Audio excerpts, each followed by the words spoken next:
एक लिख रहा हूं अधीनता, अधीनता, अधीनता। आदमी जो है, आदमी के बस में हर चीज़ है नहीं है, तो कभी कभी किसी के अधीन होना पड़ता है ना। चाहे वो प्रकृति के अधीन हो, है ना, प्राकृतिक आपदा हो गया, वो तुम्हारे बस में है क्या, है ना। तो अधीनता आदमी का मूल स्वभाव है ना, उसके हिसाब से चलना पड़ता है। तो इसमें कौन सा संवेग आता है, क्या आएगा, आत्म, वेरी गुड, क्या आएगा इसमें, आत्महीनता, आत्महीनता, ठीक है। अधीनता, अपने आप को बोलोगे कि अरे यार मैं कुछ नहीं कर पा रहा हूँ, ऐसा है वैसा है ना, काश मैं ये कर पाता, तो आत्महीनता, अपने आप को छोटा समझोगे, काश मैं ये कर पाता, है ना। तो अधीनता में आत्महीनता, अपने आप को आप क्या करोगे, आत्महीन है ना, नेगेटिव सेल्फ फीलिंग। अगला है आत्मगौरव, आत्मगौरव, आत्मगौरव का है, लिखेंगे आप लोग श्रेष्ठता की भावना, श्रेष्ठता की भावना। और 10वां है लास्ट, काम। तो काम क्या है, संवेग, काम मुक्ता। ये तो ये आपको याद ना, लगभग 14 बताया है, मैं 10 बता दिया हूँ। जैसे कि जो छूट गया उसको बता रहा हूँ, भोजन अन्वेषण। तो भोजन अन्वेषण का भूख की हम लोग को रखती है ना, भूख में हम लोग खोजते रहते हैं, भूख अन्वेषण बोलते हैं। इसमें क्या है, इसका समय भूख है ना, भूख है इसका, भूख अन्वेषण का क्या है, समय भूख है, याद रखे रहना। और एक है संचय प्रवृत्ति। संचय प्रवृत्ति हमारी जो है बचपन की आदत है, सकेलने का, इकट्ठा करने का, है ना, पैसा सकेलना हो या जो भी सकेलना हो, गहना सकेलना हो, है ना, ये सब सकेलने क्या रहता है, हमारा मूल प्रवृत्ति होता है। ये क्यों होता है, तो इसमें आप लिख सकते हो स्वामित्व की भावना, फीलिंग ऑफ ओनरशिप, स्वामी, संचय का संवेग आपको बोलना है स्वामित्व की भावना, स्वामित्व। संचय क्यों करते हैं, स्वामी बनने के लिए, धन का राजा, लक्ष्मीपति, है ना, है ना। और लक्ष्मी को तो बनने की जरूरत है, वो खुद लक्ष्मी है कि नहीं, है ना। तो लक्ष्मीपति, है ना, स्वामित्व बनने। तो याद रखना यहाँ पर संचय प्रवृत्ति का क्या है भाव, स्वामित्व की भावना। ये हो गया आप लोग का। तो मूल प्रवृत्ति ये सबके अंदर होता है, सार्वभौमिक है ये, है ना, सबके अंदर होता है, सार्वभौमिक है। चलिए अब अगला जो है सिद्धांत है उपलब्धि अभिप्रेरणा का सिद्धांत।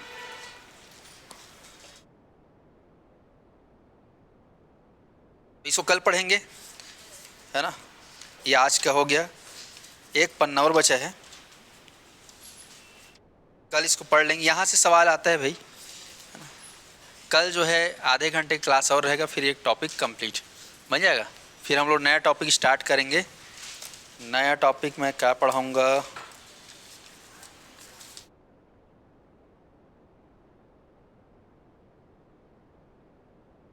सीधा मैं एनसीएफ वो पढ़ाऊँगा, शिक्षण अधिगम प्रक्रिया, शिक्षण अधिगम, है ना, एनसीएफ 2005, शिक्षा का अधिकार, ठीक है, अधिनियम वगैरह पढ़ा देंगे।